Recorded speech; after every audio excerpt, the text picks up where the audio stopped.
अब हम आपको नेता प्रतिपक्ष राहुल गांधी का एक्स पर किया गया एक पोस्ट दिखाते हैं। राहुल ने लिखा कि टू व्हीलर की बिक्री में 17% की गिरावट अप्रैल में आई और कार की बिक्री में 8.6% की कमी मई में दर्ज हुई। इससे वो आर्थिक मंदी का सबूत बताकर देश की अर्थव्यवस्था पर सवाल उठा रहे हैं। लेकिन हम आपको बता दें कि ये आधा सच है। ऐसे में सवाल उठता है कि पूरा सच क्या है। जवाब सुनिए। अप्रैल 2025 में टू व्हीलर की बिक्री में साल दर साल आधार पर 17% की कमी आई थी, लेकिन मई 2025 में क्या हुआ? टू व्हीलर की बिक्री में 3.28% की बढ़ोतरी हुई और यहां राहुल गांधी ने मई की इस ग्रोथ को छिपा लिया। दूसरी तरफ कार की बिक्री का सच क्या? मई में 8.6% की कमी आई, लेकिन सच ये है कि महीने दर महीने का उतार चढ़ाव है, जिससे सीधे आर्थिक टूट से जुड़ना गलत है। ऑटो सेक्टर में मौसमी उतार चढ़ाव आम बात है। त्योहार, मानसून या नए मॉडल्स की लॉन्चिंग जैसे फैक्टर्स बिक्री को प्रभावित करते हैं। पूरा सच जानने के लिए हमें society of Indian automobile manufacturers के साल 2024-25 के पूरे साल के आंकड़े देखने चाहिए, जो बताते हैं कि कार की बिक्री पूरे साल में 4.87% बढ़ी है।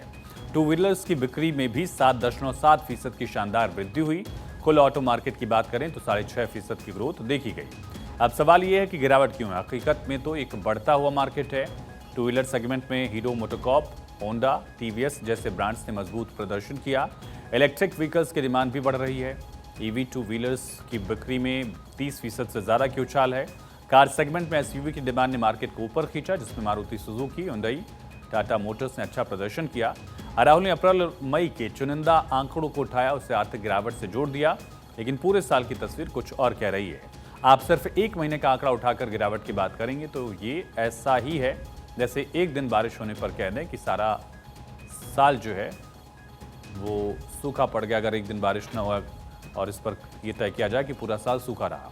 अब दूसरी बात है, राहुल गांधी ने कहा कि साल 2025 के पहले क्वार्टर में मोबाइल मार्केट में 7% की गिरावट आई। वो इसको लेकर सवाल भी उठा रहे हैं, लेकिन आंकड़ा सुनकर क्या आपको नहीं लगता कि कुछ छिपाया जा रहा है? क्योंकि सच का दूसरा पहलू आपके सामने हम रखेंगे। सीएमआर की ताजा रिपोर्ट के मुताबिक मोबाइल मार्केट में कुल शिपमेंट्स में 7% की कमी आई है, लेकिन ये गिरावट सिर्फ 2G और 4G फोन्स की है। अब जरा गौर कीजिए, 2G फीचर फोन्स की शिपमेंट्स में 17% की गिरावट और 4G फीचर फोन्स में 66% की भारी गिरावट। लेकिन सच यह है कि 5G स्मार्टफोन्स का मार्केट इस दौरान आसमान छू रहा है। साल 2025 के क्वार्टर 1 में 5G स्मार्टफोन्स की शिपमेंट 86% थी, जो पिछले साल के मुकाबले 14% ज्यादा है और 8,000 से 13,000 रुपए की रेंज में 5G फोन्स की शिपमेंट में 100% से ज्यादा का उछाल आया। 10,000 रुपए से कम कीमत वाले 5G फोन्स का सेगमेंट तो 500% से ज्यादा बढ़ा है।